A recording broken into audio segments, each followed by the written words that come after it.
আসসালামু আলাইকুম। বর্ষাকাল চলে এসেছে, তাই আর দেরি না করে শুরু করে দিলাম ঝর্ণা অভিযান। আজকে আমরা এসেছি চট্টগ্রামের সীতাকুণ্ড ইকো পার্কে, যেখানে অবস্থিত সহস্রধারা ও সুপ্তধারা ঝর্ণা। ঢাকা থেকে যারা আসবেন তারা চট্টগ্রামগামী যে কোনো বাসে উঠে চলে আসবেন সীতাকুণ্ড, অথবা সরাসরি ইকো পার্কের গেটের সামনেও নামতে পারবেন। আর যারা বাজেট ট্রাভেল পছন্দ করেন তারা ঢাকা থেকে চট্টগ্রামগামী মেল ট্রেনে করেও চলে আসতে পারবেন। এবং যারা চট্টগ্রাম থেকে আসবেন তারা চট্টগ্রামের কদমতলী বা একে খান মোড় থেকে লোকাল বাসে সরাসরি চলে আসতে পারবেন ইকো পার্কের গেটের সামনে। ঢাকা চট্টগ্রাম হাইওয়ের পাশে ইকো পার্কের মেইন গেটে নেমে সেখান থেকে একটি সিএনজি নিয়ে অল্প একটু রাস্তা পাড়ি দিয়ে চলে আসতে পারবেন ইকো পার্কের টিকিট কাউন্টারে। জনপ্রতি 58 টাকা করে প্রবেশ ফি দিয়ে আমরা ইকো পার্কে প্রবেশ করি। তারপর সেখান থেকে সিএনজি ভাড়া করে আমরা রওনা হই সহস্রধারা ঝর্ণার উদ্দেশ্যে।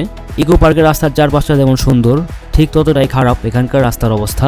সিএনজিতে অ্যাডভেঞ্চারাস এক রাইড শেষ করে আমরা পৌঁছাই সহস্রধারা ঝর্ণার সিঁড়ির সামনে।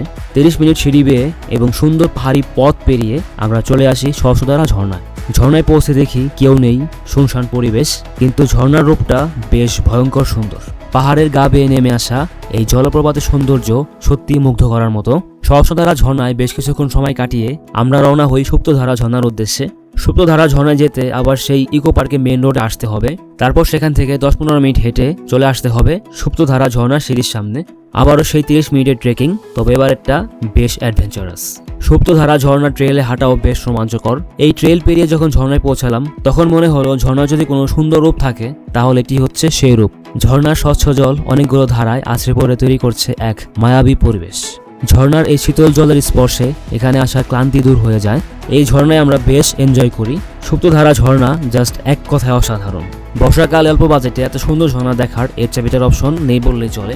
সীতাকুণ্ড ডে ট্রিপের জন্য সবার পছন্দের ডেস্টিনেশন। আপনারা চাইলে চন্দ্রনাথ পাহাড় ভ্রমণ করে ইকো পার্কের ভিতর দিয়ে এসেও এই ঝর্ণাগুলো ঘুরে দেখতে পারবেন। পাশাপাশি সীতাকুণ্ডে অসংখ্য সমুদ্র সৈকত তো রয়েছেই। সো আজকের ব্লগ এই পর্যন্তই। ভিডিওটি ইনফরমেটিভ মনে হলে অবশ্যই ফলো করবেন এবং আমার চ্যানেলটিও সাবস্ক্রাইব করতে ভুলবেন না। শীঘ্রই দেখা হবে অন্য কোনো ব্লগে। টিল দেন, টেক কেয়ার, আল্লাহ হাফেজ।